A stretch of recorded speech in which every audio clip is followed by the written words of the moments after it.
So, ladies and gentlemen, my name is Andy Hopper. I'm Treasurer of the Royal Society, and I'd very much welcome you all to this event, and as importantly, perhaps even more so, to the large numbers online who are joining in real time, and almost certainly even bigger numbers will view this over a period of time. This is the beginning of our flagship public event series called You and the Planet. You and the Planet. All of you and the whole planet. If you forgive me just being a little mundane, we would ask you to turn off your phones, and there is no fire alarm test plan, so if there were to be a fire alarm, please go out through these doors and to the outside. So it's a public event series, and as a strategy of the Royal Society, we're taking ourselves to different places around the country. So while this event is right here, I'm very pleased to tell you that another event on energy will be held in Swansea, my alma mater. That's where I was an undergraduate, so I'm always very pleased to hear that. There'll be another one on food in Newcastle, one on biodiversity at the Eden Project, and then finally there will be a You and the Planet festival at the Natural History Museum, where we hope the general public are able to participate. Now, the Royal Society is independent and fiercely independent of government, independent of universities, and independent of industry, and yet we are possibly in a good position to nudge, influence, encourage those actors to do their bit, make changes, and I very much hope that these events will produce outputs which are of that kind. So we have great speakers tonight who will be joining us on the stage here shortly, but please note there is a hashtag You and the Planet which is in play today. So please could I welcome on stage our contributors, Tom Heap, Corinne Le Quéré, and Brian Hoskins.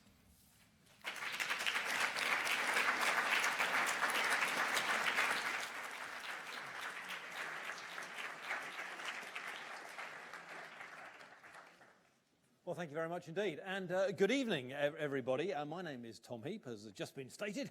I'm a broadcaster and a journalist, and I'll be the host of this evening's conversation. You and the Planet, aka 90 Minutes to Save the World. I think at least by the end of that time we should have a bit of an idea of how to do it, certainly better than we are doing it at the moment. Well, as you may have noticed, there's been a change to the speaker lineup this evening. Unfortunately, Christiana Figueres was unable to join us tonight due to a family bereavement. But we are delighted to be joined by Professor Corinne Le Quéré, who takes her place. So before we get going, let me formally introduce our speakers. Firstly, on my left, as I've just said, is Corinne Le Quéré. Corinne is a Professor of Climate Change Science at the University of East Anglia and formerly Director of the Tyndall Centre for Climate Change Research. She's a Fellow of this place, the Royal Society, and a member of the UK's Committee on Climate Change, and is Chair of France's High Council for Climate Action, which I guess is a little bit similar, is it, to the it's similar, it's parallel, yeah. Very good.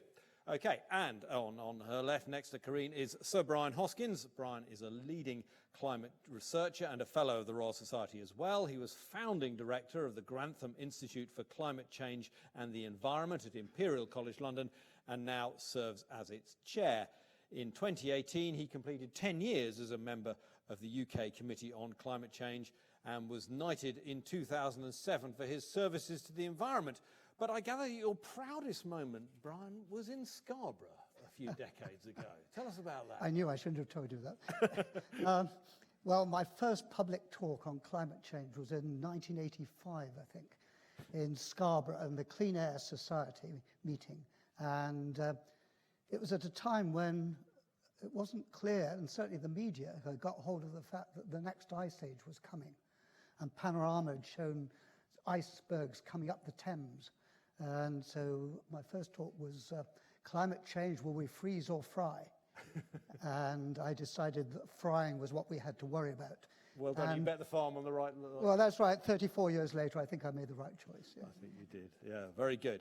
Well, in the sort of blurb that went along with tonight's talk was an aspiration that these talks, the You and the Planet, should inspire a positive vision of a future where human activity protects and enhances the health of the planet. And it could be argued that for much of the last 300 years or so, science hasn't necessarily been doing that. It's been doing quite a lot for our health and our wealth, but not necessarily the health of the planet. So, Corinne, a sort of open question really. How do we begin that inspiration to enhance the health of the planet? Okay, thanks. Thanks, Tom. First, just before I answer your question, just to say I'm absolutely thrilled to be here tonight. A little bit surprised, but thrilled nevertheless. How do we, well, first, the first thing I would say is you have to actually believe in it. I think that we'll see incredible changes. I will see incredible changes in my lifetime. I believe in it.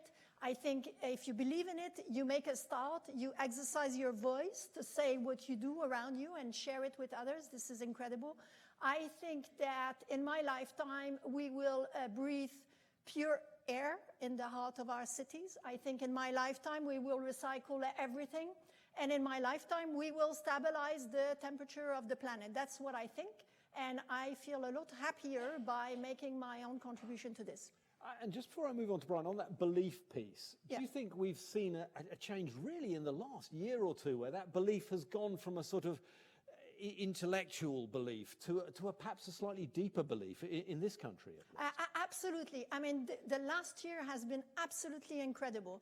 I've been working for 30 years in climate change, and this is the first year where I can almost step back a little bit because there's so much action, so many people, groupings around me that is taking up the floor, taking the space, and this is new from this year, and it feels good. It feels like I'm not just isolated with Brian on an island trying to think, oh, what are we going to do next, and what are we doing wrong, and everything, and now finally something is shaking. Brian, inspiration. Well, I agree with everything Corinne's said, except I'm not sure it's all going to be in my lifetime, but I hope it is. But I was just wondering about this vision of you and the planet. Maybe what we're moving towards is you as part of the planet, so that we're actually, over the next decades, we can start to think that we really are just part of the Earth system, like the rest of nature and the rest of the things going on. And instead of us looking down and saying, well, now what can we use, what can we exploit here, actually thinking of ourselves as part of this and what would be the implication of our actions and can we do things differently. So we're moving on a different path. And I think everything suggests we can do that now, and it's up to us to make that choice. I'll just come on to that, but just on the inspiration piece, if you like, I was quite struck as well by something that came out of the IPBES report, which for those of you that don't know was the sort of, it did for nature what the IPCC does for climate change, in a sense. It was a report out earlier this year, and the key author there was Bob Watson. And it was a lot about how we protect our nature. And kind of buried within it was a really significant thing where he said, or the report said, we need to get a new vision of a good life. Mm-hmm. You know, we need to, which I think basically meant that our vision shouldn't be based on more stuff. It should be based on something else. Mm-hmm. Does that fit into this? And how do we find that new vision? How critical is that? Yeah, absolutely. I mean, we do need a vision. We have all these changes we'll talk about tonight that need to happen to tackle climate change. And there's kind of this sort of resistance to change, like this is going to be something bad that's going to happen to us.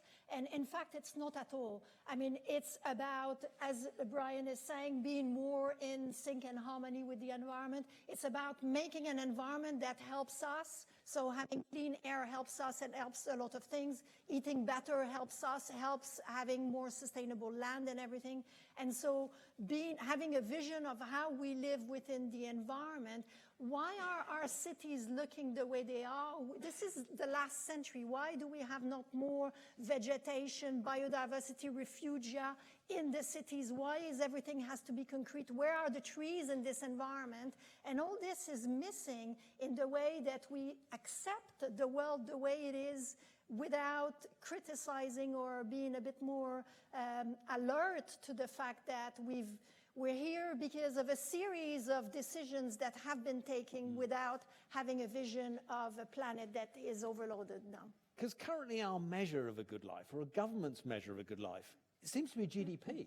Yeah, absolutely. It's how much we grow. Yeah. And that seems to be the kind of, the sort of virility test for governments, doesn't it? How important is it to kind of shift that Yeah, I mean, into something else? even economists seem to think this isn't a good measure, let alone people thinking about. But it's still, what I mean, their in my life is profession as well, in the media, Yeah. we worship it. Yeah, oh, absolutely. Everyone waits for the GDP, and you judge your government on the GDP. And the GDP's risen, and do you feel happier? No. And this is perhaps the different life that we will go towards, thinking, well, what is it, the quality of life we really want? And is it countries getting ever richer? Can we all get richer all the time? We have to question that. The world is now seen as finite. And the resources are there still, but we're no longer able to put our waste there. It's actually full up. And so we can't go exploiting the planet how we were. And so instead of saying, oh, this is terrible, we can't do this, we actually, going back to the vision, there are different ways of doing things. And those might not measure well on GDP, but they certainly will measure well on your happiness. Well, there's famously this fact, which is a bit trite, but I thought it was really revelatory as well, that a standing tree contributes nothing to GDP. You cut it down and you replace it with a farm and you use the tree for something, and it does. So Yeah. it definitely has perverse incentives. And if your GDP is not doing what you want in a year, then you get a natural disaster come through, a storm, and actually then all the activity to put that together will raise the GDP. But I don't think it's made anyone any happier. No, and it hasn't helped the nature beneath it, no doubt either. Things are changing, though, a little bit. I mean, there is recognition that ecosystems have services and environment has services that don't just pay off in terms of financial incentives. And I think that in the way that we manage land in particular, I mean, there's a lot of bills are coming through now, the environmental bill in particular, that will look at how we value land in addition to the economic services that we get out of it. And I think that things will start changing because of that. I want to come on to land use in detail perhaps a bit, but a little bit later.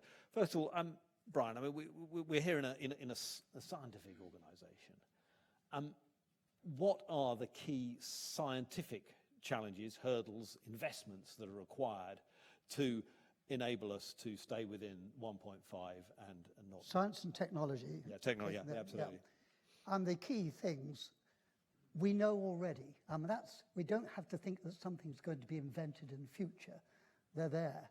And we know if we decarbonize our electricity supply, which we know how to do. I'm really sorry to interrupt you, but that's a key point. So what you're saying is we don't need massive blue skies thinking. No. There's stuff there already. There's that stuff we can there do already. More and better and broader. That's right. We have to do it at scale, whereas we've done it in a small way.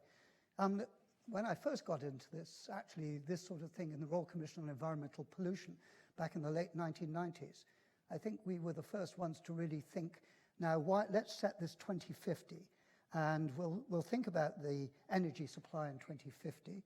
Because on that timescale, we can't imagine anything new providing a massive input. So we already know what could be put in place there. And we came up with certain things. I think now the scene is so much more optimistic than it was back in the late 1990s. We certainly know. Because you didn't envisage wide-scale wind or cheap solar or things like The that. fact that those would be as cheap or cheaper than fossil fuel was just not contemplated. So it wasn't possible. Batteries were way back. So the takeoff of wind power has just been amazing. Onshore, it's incredibly cheap. Offshore, we're doing an amazing job there. Solar around the world, solar is the solution in most countries, particularly in developing countries. So those things are there now. Batteries are it's huge progress. And that means Still quite pricey, the storage side of this, isn't it? It hasn't had quite the same tumbles that solar. I think if you start comparing a system with renewable energy plus batteries, then you're not on a much higher cost there. And then, of course, you can handle transport from this. And our homes, if they didn't leak like sieves, could easily be heated by this electricity. And you start saying, well, all the thing builds on itself and we can do it. Agriculture, and we'll come back to, as you say, land use change, that's one of the more difficult ones, actually, but we do know how to do most of this. So by that token, are you saying that, you know, we don't need to spend, you know, billions on fusion or something like that? You know, the tools are in our grasp rather than trying to design new ones? Well, for those at the Royal Society working on fusion, Yes. in the latter half of the 21st century, if we have fusion, great. Now, that would make life really easy. But we don't want to actually say all our money has to go there because we don't know how to do it otherwise. That's not the case. We do know how to do it. We just need the optimism to really go for it. And sorry, I'm going to come to correct you in a minute, Kareem, but just to by that analysis, does that mean that kind of science is going to do the job for us, and we as householders don't really need to worry our pretty little Absolutely heads? not. Absolutely not. This involves individuals, it involves society, it involves politics, economics, every aspects of society, governments at all levels. And it's only if all those players are actually enabling it to happen and wanting it to happen that it can happen. It can't be imposed from the top. Science can't do it on its own. Because they're going to have to vote for it and pay for it? Is that what you mean? They have to be making their voice heard to government. Yeah. So government will enable it to happen. I mean, if you're going to have electric vehicles, you need a charging structure. You need all the incentives to make this breakthrough. And so all levels. So government makes it easier for the individual to make the decision that we think they should make. Corinne, is this what's going to come, that the kind of next stage in this is going to involve us a bit more? Because let's be honest, we've had these great successes in decarbonising our electricity when it gets halved since 2010 or so, but most of us still flick and forget. We don't have to think about it. Is that going to change? Absolutely. I mean, the difficulty we have with this problem is that to stabilize the climate at any level, the emissions need to be zero net. So that means if anything we emit, we have to offset with planting trees and removing carbon from the atmosphere.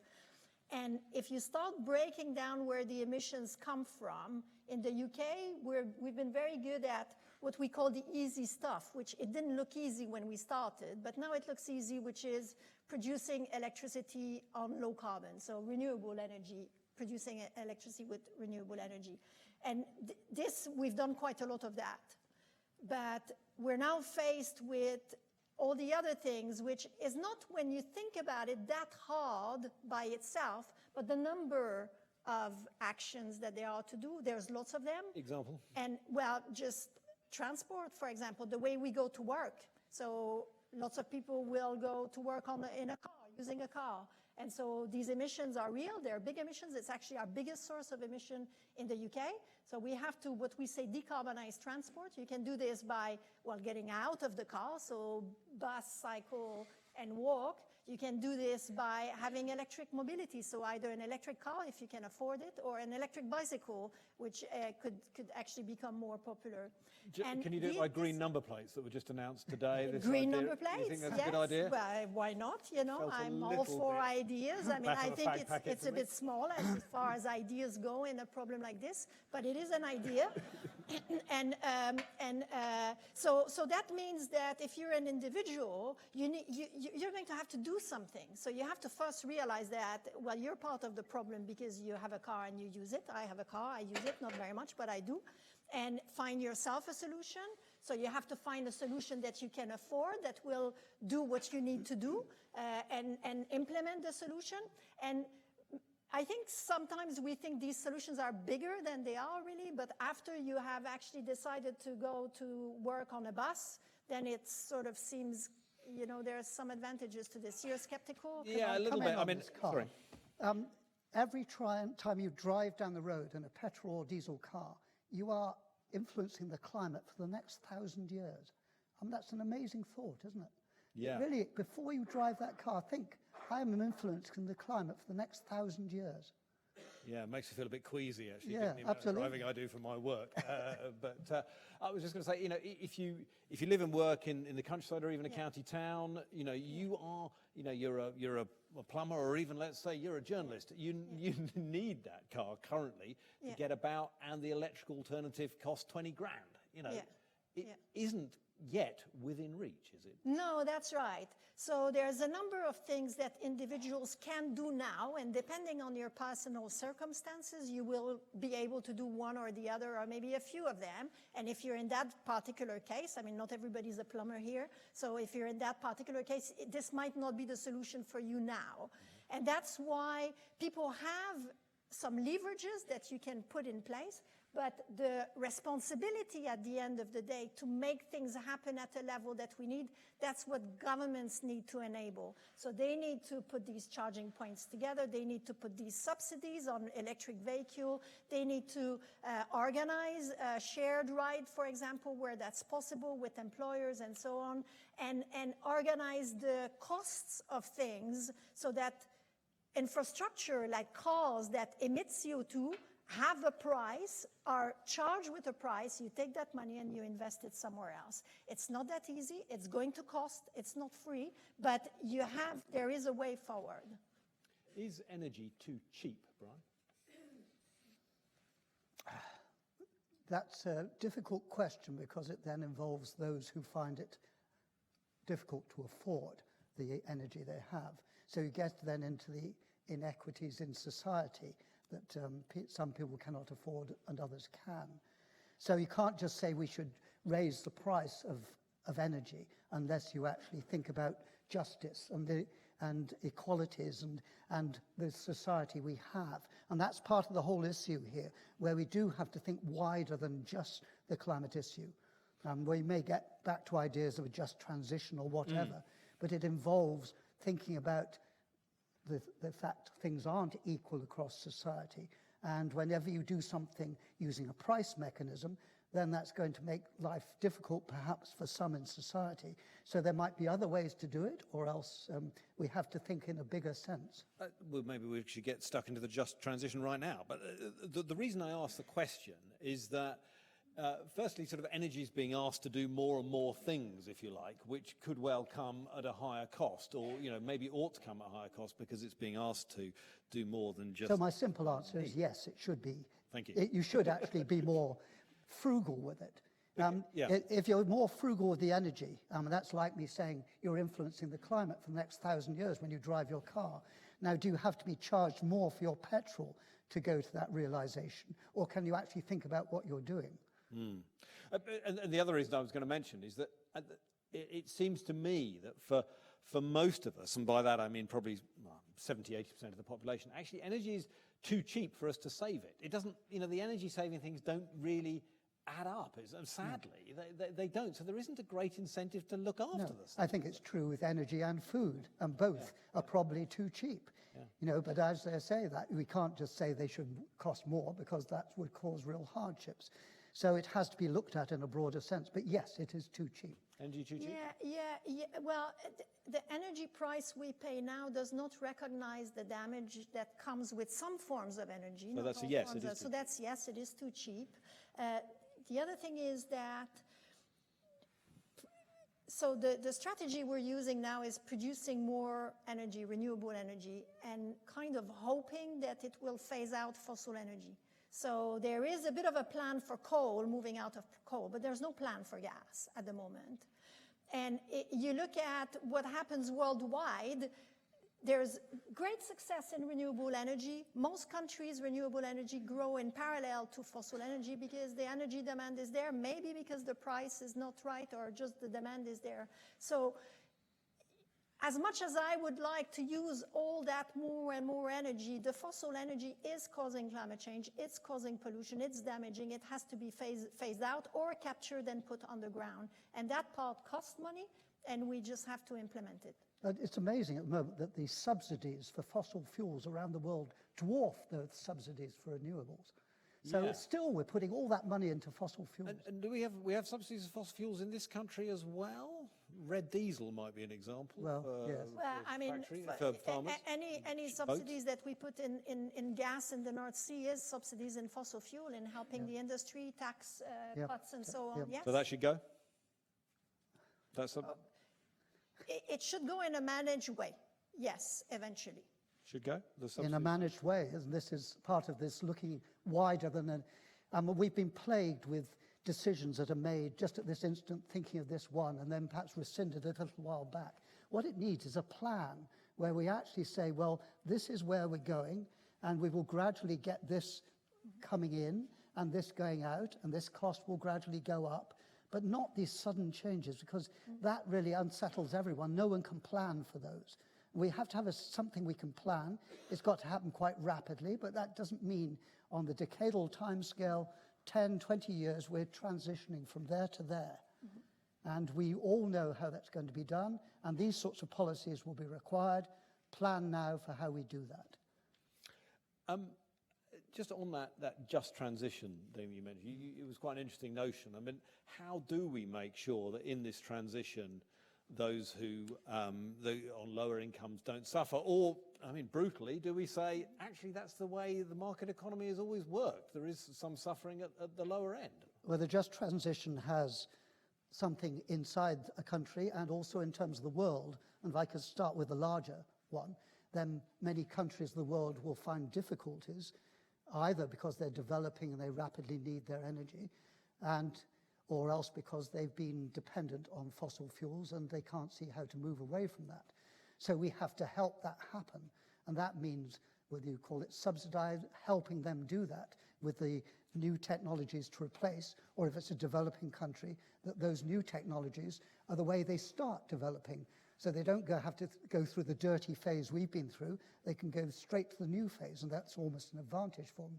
So we need to help countries. But then inside the country, we have to say, well, we have to look at what things cost and what we're transitioning to. And in terms of those in poorer parts or who need the extra monies, then the monies have to be there. But it's not just the wealth they have, it's the jobs as well. Because in this transition, some jobs will go and many others will come in. And then managing that to make sure that this is a transition which helps people from the one to the other is very important. So coal mines closed and there was no help. And we have not got to go through that. We've got to go through a transition that is planned. It's quite an interesting example of that, isn't it? The Hull and the Humber Estuary, where they're moving very much from the kind of fossil fuel and coal things towards some of the renewable energy. That's right. That's a really a good vision again there. Yeah, I mean, the just transition, I mean, this is not optional. You know, it's not a choice that we need to take to have the just transition because it's nice or because people will suffer. It's not going to work if it's not just. I mean, you're talking about exchanges between countries. I mean, just stick to one country. If you start pricing carbon in one way or another and it becomes unfair, you get people go in the streets. I mean, this is the Gilets jaunes in France. I was just going to say, the you've Yellow got Jackets direct in experience France. of this. The same happened in Norway. This month in Ecuador, exactly the same. Subsidies on fuel, the government took them out, being good, doing what the United Nations said. People went in the streets and protested. In the Netherlands, the farmers blocked the roads because they said we should not use less fertilizers because it's all the plains.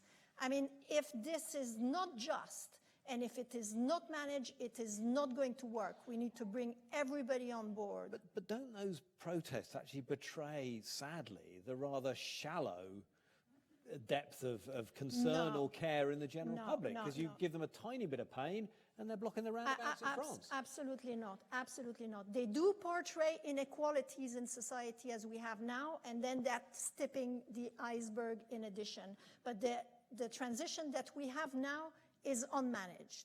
There's a lot of injustices in the transition. There's a lot of exemption for aviation, for example. There's a lot of imbalance, and we don't even know who pays and who doesn't pay. In the Committee on Climate Change, one of the recommendations that we did in the Net Zero report is that the government must do a review of how the transition is going to be paid, but more importantly, how are the costs going to be distributed in society, because it is so important. We have already an unfair society. If you make it more unfair, it's not good. Okay, you say that they're protesting because there were other things that was unfairly implemented, but where is your evidence that people really care enough to make these changes? Isn't that just wishful So, thinking on behalf of the climate scientists who want it Well, themselves? no, I don't think so. At the moment, there is Convention Citoyenne. Citizen. Citizens Convention, thank you. Citizen Convention. There is one in this country that hasn't started yet, but in France, in response to this crisis, the government is implementing a number of governance, new ways, experiments with governance.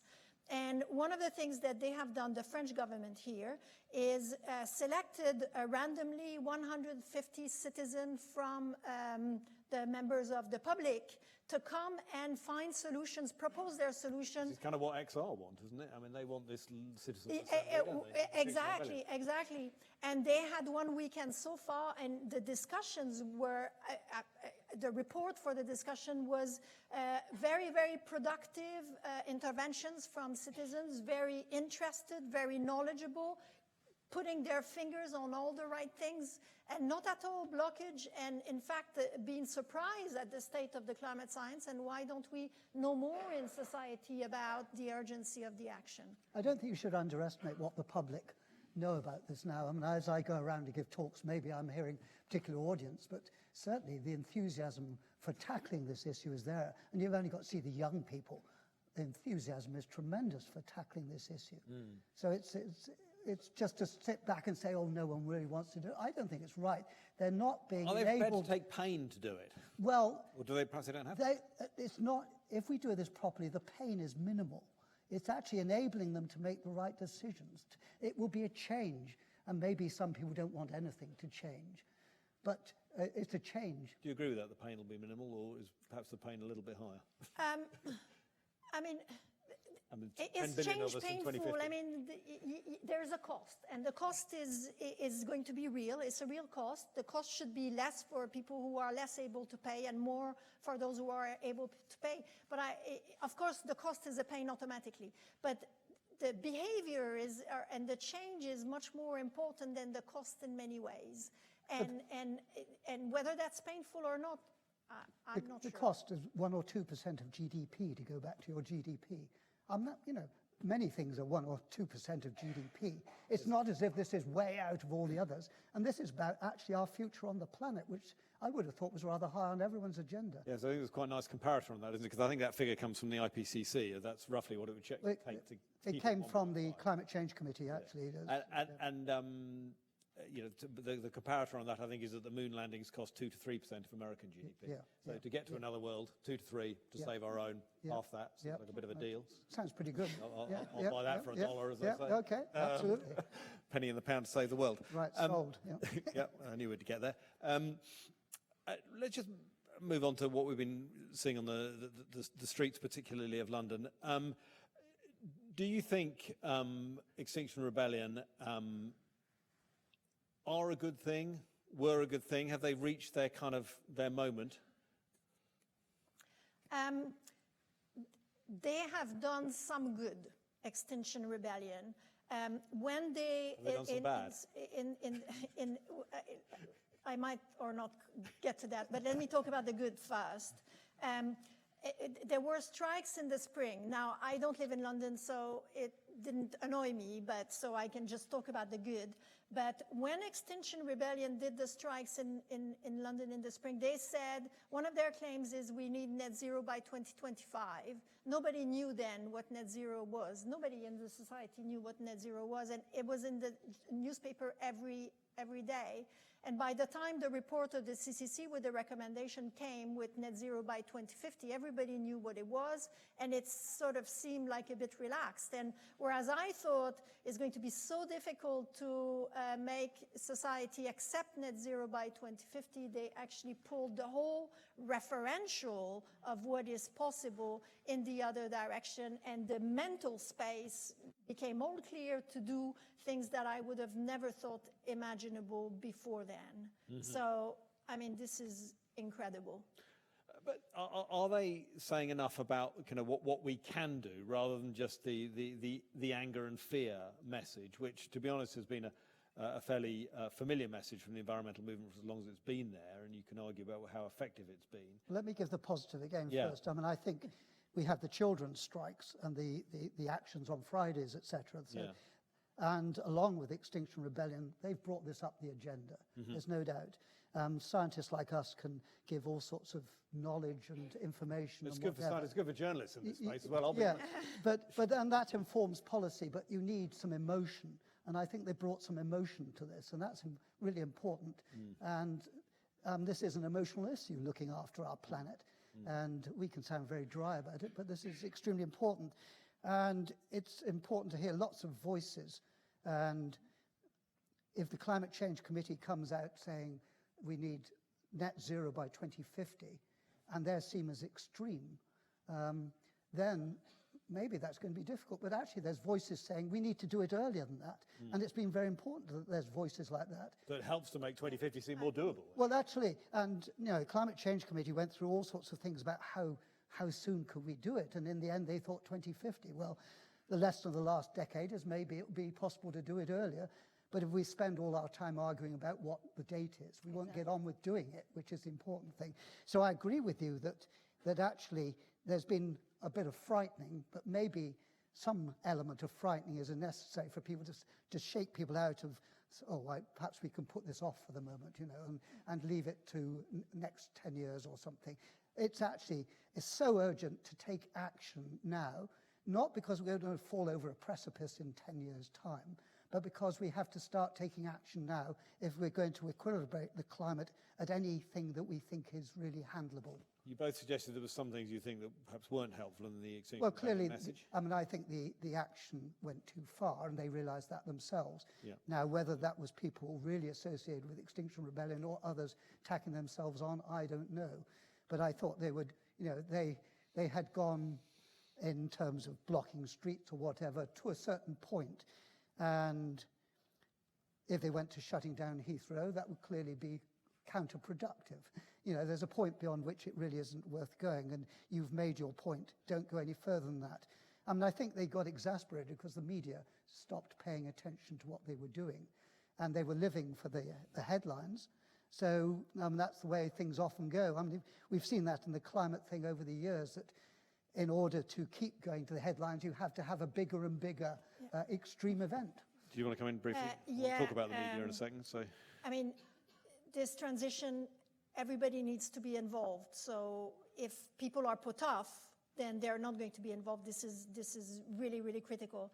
But in the issue that Brian and I have had throughout our life as a scientist is fighting climate skeptics or deniers of climate change. This was a big issue all my life. And now I'm sort of sensing a new issue, which I hadn't expected, and it's the cynics, the climate cynics. So people who actually accept, believe, say we need to do something, but then the position is, well, we can't do anything about it because we can't do it fast enough, and things are going to be so hard and everything, and people who have given up. And so we're having now to manage two dimensions. So on the one hand, the deniers, and on the other hand, well, let's just give up straight away because it's just too hard, and how can we do all this? And really, it's a strange position to be in, but I think the center part, do action as fast as we can, is the one to be in. you mentioned the media, and Extinction Rebellion in particular have a real beef with the media. They say we're not telling the truth. Do you think the media is treating this issue fairly? Let's start with Karina. More and more fairly. I've seen some good pieces, many good pieces of reporting in the media. I think the balance, you need to have two views. This was a big part of the media for a long time. This has now mostly or largely gone in many places, and that's good because the consensus on climate change is so incredibly overwhelming. I think that the media could be better at explaining when things change on impacts in particular. Is really difficult at the moment because climate change enhances impacts, and so you don't want to be saying that everything is climate change, but climate change contributes, and that's just hard. So overall, I'm actually happy with the direction of travel with the media, in fact. B plus for us in the media? Yeah, B plus, yeah. Yes, there's no doubt the handling has got better. The so-called balance of the past is not required anymore. The media finds it much easier to deal with the the extreme events that occur when there's lots of natural disasters, I find it more difficult to discuss the inexorable change which these extreme events are on top of. You know, sea level rising by more than 3 millimeters per year, just going ever upwards like this, the temperature on average going ever upwards like this. So those sort of smooth changes, trends over time on which the extremes will get ever bigger, so that those don't tend to be quite so easy to put across. But the extremes, I mean, I used to get as soon as an event happened, to get the media on the phone, can we say this is because of climate change? Yeah. And I'd say, well, what I can tell you is that this event is more likely because of climate change.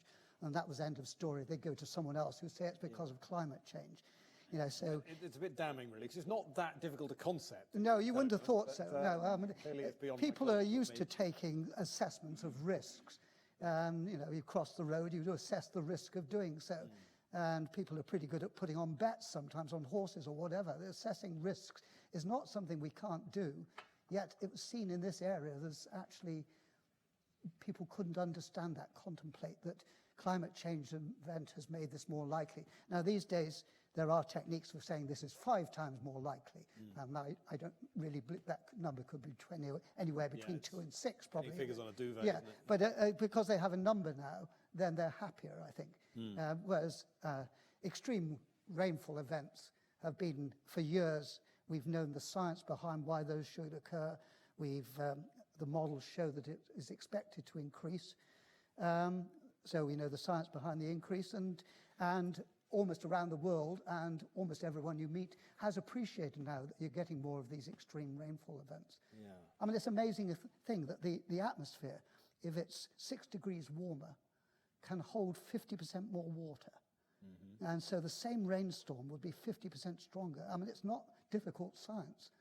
And so the expectation is there, the model's there, and we're seeing it, you know. So these sorts of things are really biting now. Yeah, and just a point from the media that I've seen from my side, moving outside the direct news area, is that in the area of documentaries and famously nature documentaries, there has been a change. I mean, I work in, a lot of my work comes out of Bristol. I'm not part of the Natural History Unit, but they're sort of alongside us. And there was this kind of revelatory moment with the plastics and the whale, that they suddenly thought, shit, people actually do care about this stuff. You know, we can put it in a program, and now it is going to come in there. And you know, in the one that's starting, is it tonight or this week? The 7 continents thing. I think there's going to be quite a lot of climate change and peril in that. And in the past, they just thought this is a turn-off. People are going to feel guilty and powerless, and they're going to go off and do something else. Yeah. Hopefully, that is beginning right. to change and go into. And people are. I mean, I know because I've been asking, you know, and all actually pitching things as well, that people are looking for ways of doing the environment that make people feel empowered and not. That's right. So a little guilt, but then major empowerment. That's what we're after. Yeah, well, solutions as well, which is a lot of what we were talking about at the start.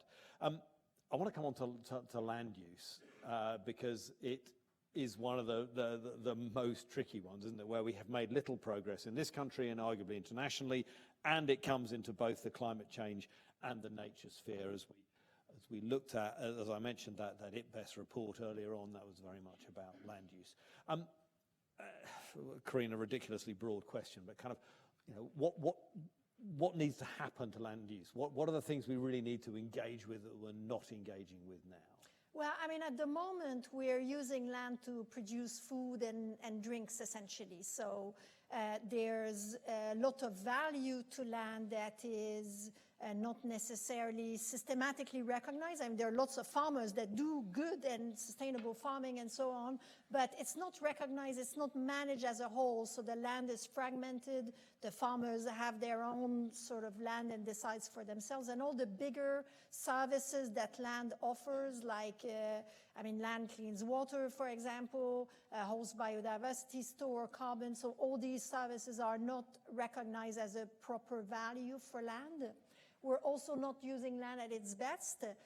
In this country, I grew up in Canada myself. When I moved to this country, I thought, where are all the trees? This land is all naked. I mean, it's 13% of the cover of the UK is increasing. forest. It was about 5% about 150 years ago. Increasing, but very, very, very slowly. I mean, we're not meeting targets for tree planting, for example, and all this vegetation has disappeared. And so we need to actually think about the way that we use the land as a whole, think about strategically about rewarding farmers for, and landowners, not just farmers and landowners, for the broader environmental services that they give. But we can't export rather our food production to other countries, can we? That's not fair. No, but one of the big part of our footprint is what we eat. So eating meat, beef, lamb, and dairy in particular has a very big footprint on land. So if we reduce how much of these items we eat, and we eat more healthily, then we have less of a footprint, and we don't need so much land to grow food. We can use land to grow forests, for example, to use the wood to build houses or bioenergy. And there's no change at the borders. There's no change in trade at the borders with other countries, because what we have done is change the demand for food production on land. Brian, how do we feed 10 billion people, 2050, 9.5, 10, it seems to be where it's going to come to, without taking more land under the plough and without all the current carbon emissions that come from farming? Is it possible? How do we do it? With a Western diet, it is probably impossible. So it means that we can't have the whole world cannot develop in the diet of a typical US citizen, for instance, or even a UK citizen. And we know our diet is actually not very good for us. So there's many co-benefits of health and dealing with climate change. And the big one is air quality. But actually, diet is a common one here, that if we actually, we don't have to all go vegan. Go vegan if you want to, but however, if we just say, well, reduce somewhat the meat content or the dairy content, then that makes it that much easier. And also, we're not showing to the rest of the world, this is what you should aspire to. You know, the bigger the steak, that's what everyone wants. And that's so all around the world, the Hollywood image of a bigger steak will go, and we can't do it. We can't feed the world like that. So we have to adjust to what is possible for all of us to live here. Sorry, yeah, Corinne. Yeah, I mean, just to give some numbers, because I think scale here is very important, what Brian just said. In the Committee on Climate Change, we have this path that goes to net zero, and the assumption on meat and dairy is we'll eat as a society 20% less meat and 50% less dairy. So by 2050?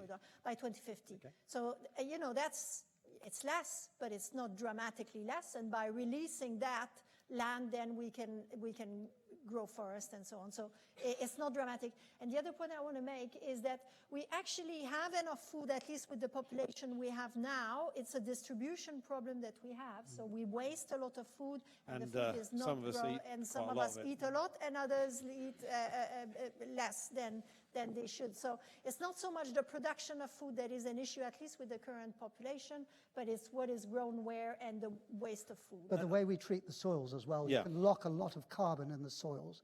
And the way we've done agriculture in the past is not helpful like that at all. So you lock carbon in trees and you can lock them in soils. So can we continue with the same, in a lot of areas, what might be considered industrial intensive farming, that maybe not that great for soils, and is also with the nitrogen nitrate fertilizers is responsible for quite a lot of greenhouse gases as well. Yeah. Can that continue? I think there's no need for it to continue. For an organic future? Sorry? No, I'm organic- not saying that particularly. I may have personal preferences that way, but I don't think we have to say everyone goes that way. What has got to be done is more intelligent use of fertilizer. I mean, in the past, you just, like pesticide, you throw it on in case it's needed. And whereas now with today's satellite view of what's going on in terms of the measurements possible, it can be much more targeted than in the past. I mean, there's a big range in agricultural practices in this country. I mean, there are big differences between the best practice and the worst practice in this country. So there's a lot of learning that could be done within the country. It's also an area where this is one area where actually we do need more science. We do need to know, for example, agroforestry. So if you have mixed agriculture, what is the effect in terms of the storage of carbon in your soil, the soil quality, the biodiversity in the soil, which enhances productivity and so on. And there's a lot of new knowledge that we could have in agriculture to see what is more productive.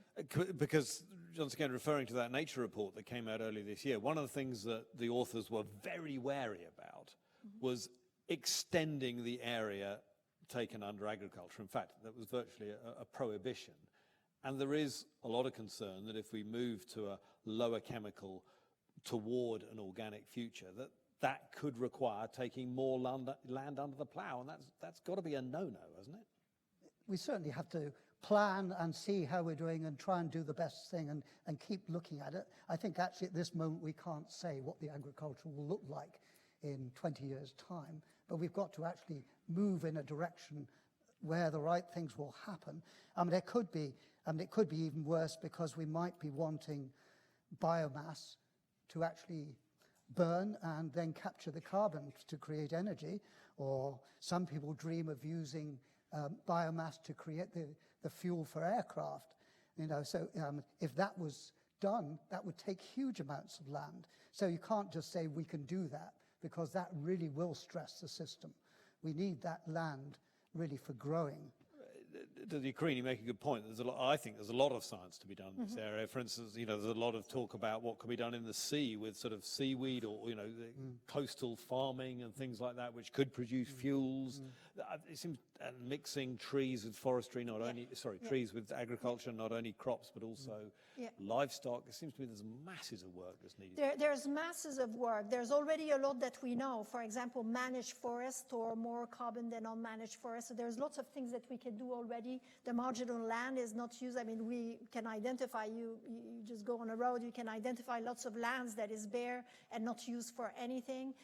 But indeed, there is a big area for research. One is how you manage the land to make it as profitable as possible for a range of things. And the other is how do you manage the whole land that you have in a country or in a continent or across the world to make it as useful as possible. What is clear is that land is a critical resource. So it has to be dealt as a shared common resource rather than at the moment fragmented without any sort of vision of what the future of land is going to be. And as Corinne said, that's for a range of things. Tackling the climate change issue alone isn't good enough. You have to think of that range of issues, and it's biodiversity, it's all the other aspects of the world around us. And you also have to think, that in a changing climate, your land is going to start behaving differently when it's warmer, when the rainfall patterns are different, maybe there are some extreme events or maybe there are some invasive species, and the adaptation to climate change almost invariably goes into having healthier land, healthier soils that become more resilient to changes in the surrounding. Why does nature and biodiversity matter to us? We like looking at it. Some of us enjoyed the National Geographic virtual reality thing that we saw just now, but why does it actually matter to human beings that we have healthy nature out there? I think it's in our beings that we feel nature is important to us as also a sort of moral thing. But then nature provides many things that we require, many medicines, for instance, in the past, water. So nature provides many services to us, and it actually then is important in the adaptation to climate change, that we're actually helping nature. Nature will help us, and we can help nature. Together we can do that adaptation problem, for instance. Why should we care if we have as many species as we do? Well, we're a part of a system here. This is our environment that feeds us. The Earth is in balance with its biosphere before humans were there. If we wipe it off, we're endangering ourselves. And who knows, you know, we're doing things in the dark here. We're wiping some species by destroying environments and so on. And we don't even know what we're doing. We don't even know that the planet is going to be stable and is going to support us in the future. I mean, you mentioned already the food production in a changing environment. We have to lower the risks there's a lot of people on the planet. We have to make it habitable. And I think, I mean, in spite of the fact, it's beyond just protecting the biodiversity because it's biodiverse. It's just the whole survival of humanity, having a planet that is hospitable, that has different and lots of opportunities for us that we haven't yet discovered, that we want to leave around.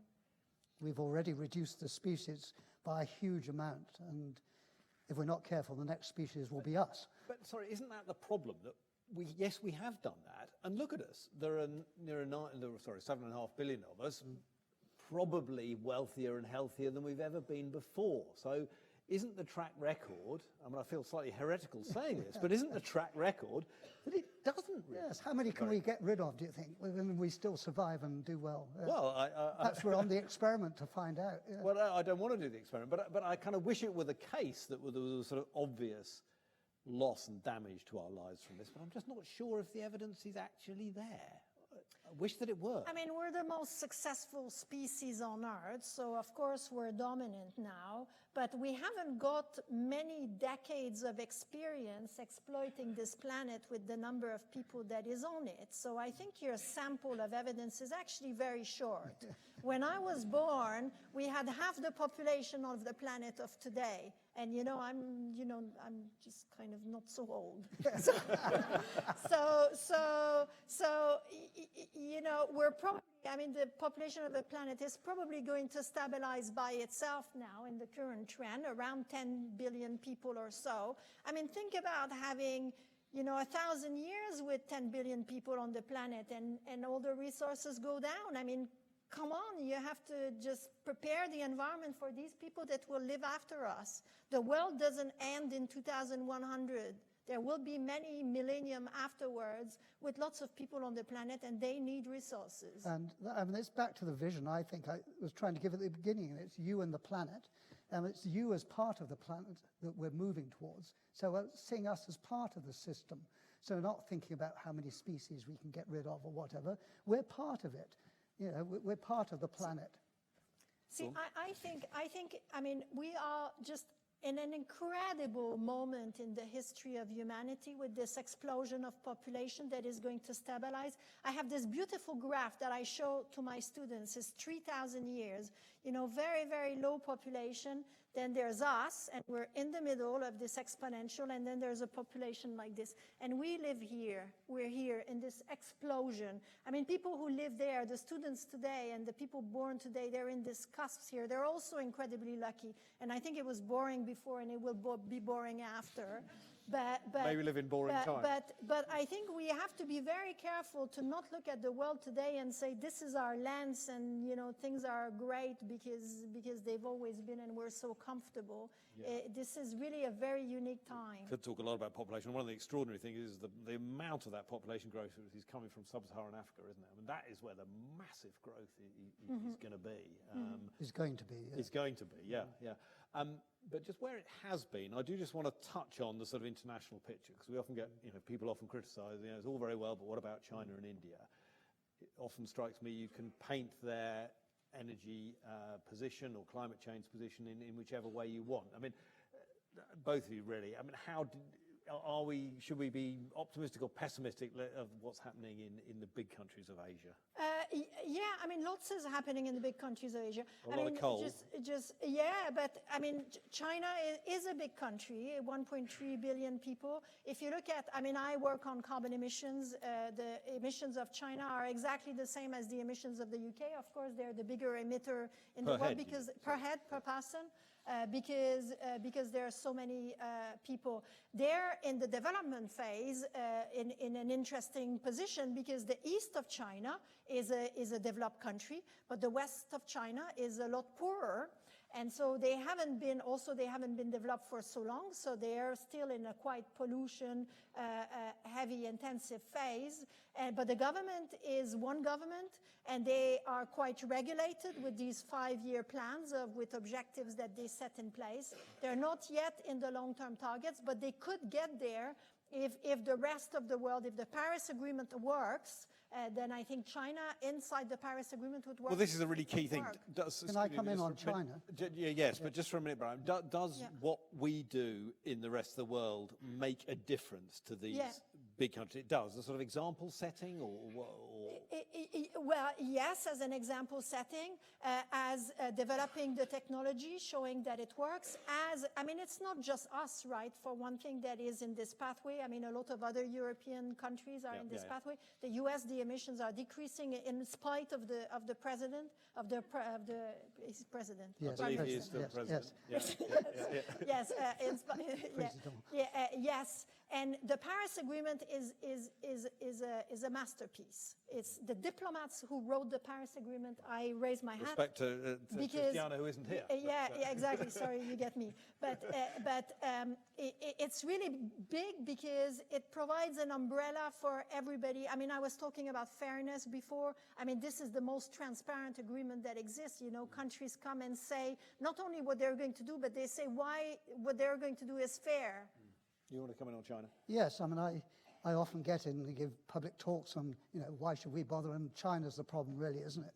And China has grown amazingly, and it's done it a lot on fossil fuel, but it is changing rapidly as well. And crucially important, they are now the leaders in production of these renewable technologies. Solar, wind, they're the leaders. I often say that what we should worry about is they're going to control all the technologies, be the leaders in the technologies we require. All the rare earth metals. That are going in. So they've seen the way forward there. And they're changing rapidly in terms of their perception of the role that coal would have played. So they are changing rapidly in that. And as Corinne said, I think they're quite conservative in what they'll tell us about what their future plans are. But I wouldn't be surprised to see not very long ahead, that they've really equilibrated. But the priority for India and China still seems to be lots of energy rather than clean energy. Yeah, I mean, can we split India and China? Because they're two very different countries. Please do. So India is a lot poorer. Is their per capita emissions we're 5 times more than them. So a lot poorer in a very different development stage, and massive land use problems and big development issue and demand. And they're doing a lot on wind energy, but it's kind of very early phases. I think China is a lot more ready, a lot more mature as a country to take big climate commitments, and things could be very different. And China will make a big difference. Whatever happens in China on coal, for example, will have implications for the global emissions straight away, because it's such a big country. I agree about separating India and China, very different cases. India was viewing this huge expansion on coal, and Australia was licking its lips about how much coal it was going to transport there. Those plans are changing quite rapidly. And again, it's because of this growth of solar and the fact that solar is cheap. And the model now for India, where it's always had trouble with these power stations and then getting down the line and hardly anything gets down to the end of the line because it's all taken on the way, suddenly you have the situation where the village can have its own power. And just that's such a better model. And I think the diffuse grid works better for India than yeah, the central. Absolutely, yes. And that will be true in Africa as well. Why go down our line of these huge central power stations? They can just develop this new model and have control in their village of what's going on. So I think that perception is actually growing a lot in India now, but it is further behind the curve than China. Forgive me for dotting around a bit. I did just want to come to aviation, which may seem a little bit coming back to one of the areas where we started, but it's one of the things that I think is particularly knotty, because we talked about a new vision of a good life. I still think for most people, particularly maybe young people, the ability to travel and, see friends, boyfriends, girlfriends, husbands, wives in other countries, or see the world is absolutely sort of woven in now. What do you see as the future for aviation, and is there a way of, in prospect, of decarbonising it? Well, in the, shall I go ahead. personally? when the Climate Change Committee first started on this, it became clear that any expansion of the emissions from aviation was going to be almost impossible to deal with other sectors. It was already considered a very special sector where all the others were going to reduce hugely. And aviation, we said, well, maybe aviation we could envisage in 2050 producing the same emissions as back in the 1990s to 2000. And that then said, so we weren't saying you have to stop flying. And given the extra efficiencies of aviation, it might even been able to expand by about 60%. So even more flights than now in much more efficient aircraft.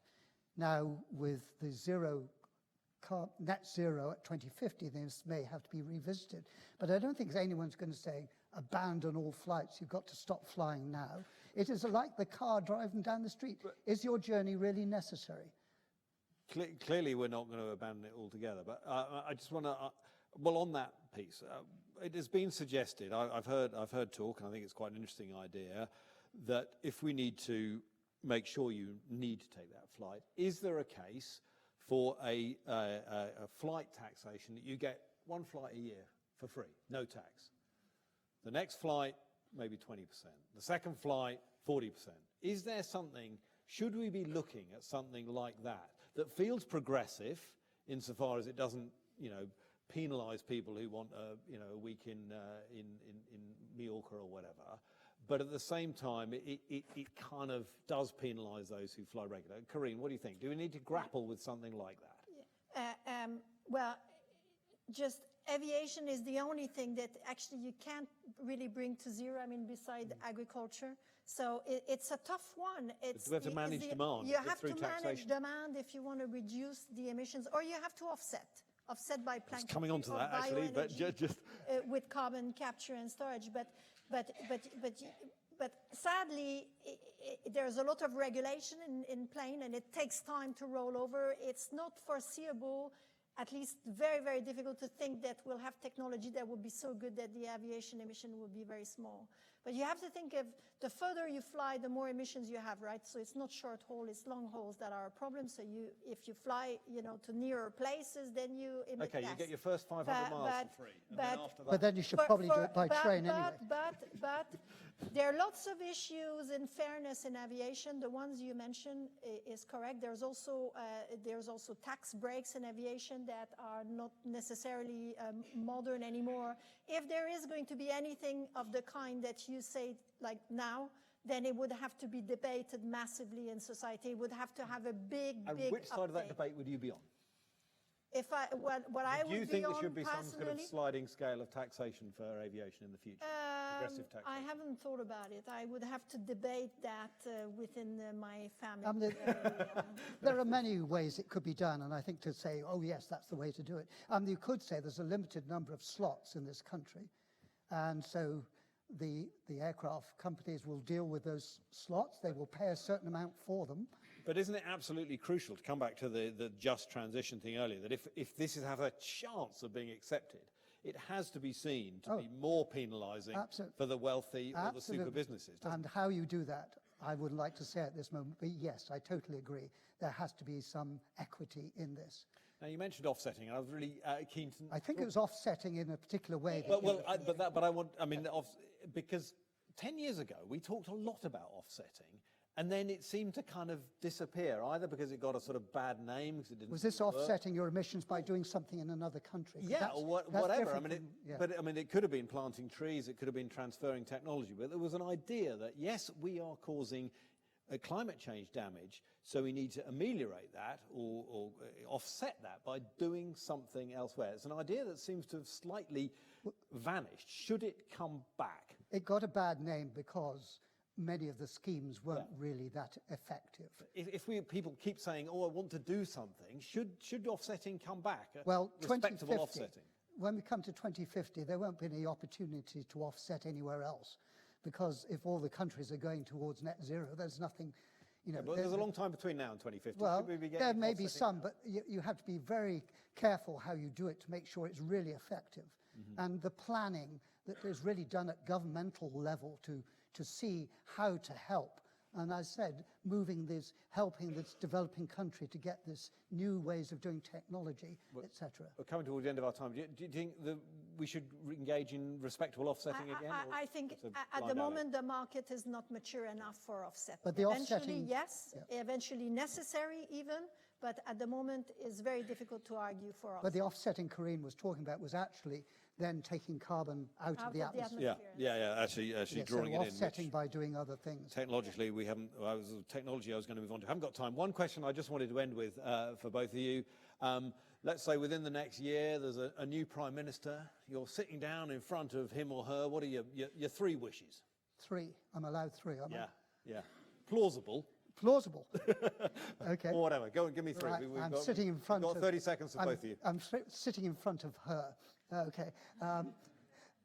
My first one would be actually, in terms of climate, that every government policy must be viewed through the lens of climate change. Okay. So it means it's in Downing Street, and every department has to look at its policies That's through 1. that way. Forgive me for pushing you. 2. Okay. Get on with the mitigation measures that you know you can do. Get those actually working rather than talking about them. So do start on them now, have a very definite plan where they come in now and sequentially over these next few years. And the third one, get on with that adaptation, because we haven't even started. As in how we're going to adapt to a warmer, wetter, extreme climate. I would say first set your vision for the change that you want. What is the world the UK going to look like? Then be the change, so make that your government follow this pathway that you're giving the others, so you're more credible in the end, and then be the ambassador for the UK so that we have a worldwide agreement, a worldwide trajectory towards net zero, and then we truly tackle climate change. Well, thank you very much. I'm afraid that we're going to have to bring this bit of the conversation to a close now, but it's been a fascinating discussion. Thank you to all of you for watching out there in YouTube land online, and do continue the conversation on social media with the hashtag #YouAndThePlanet. I should say that this is only the first event in a whole series that will be touring the UK over the coming months, all of which can be watched live and will be available to watch later on the Royal Society's YouTube channel. If you want to find out more about the series, please visit royalsociety.org/YouAndThePlanet. But for now, please put your hands together for our panel.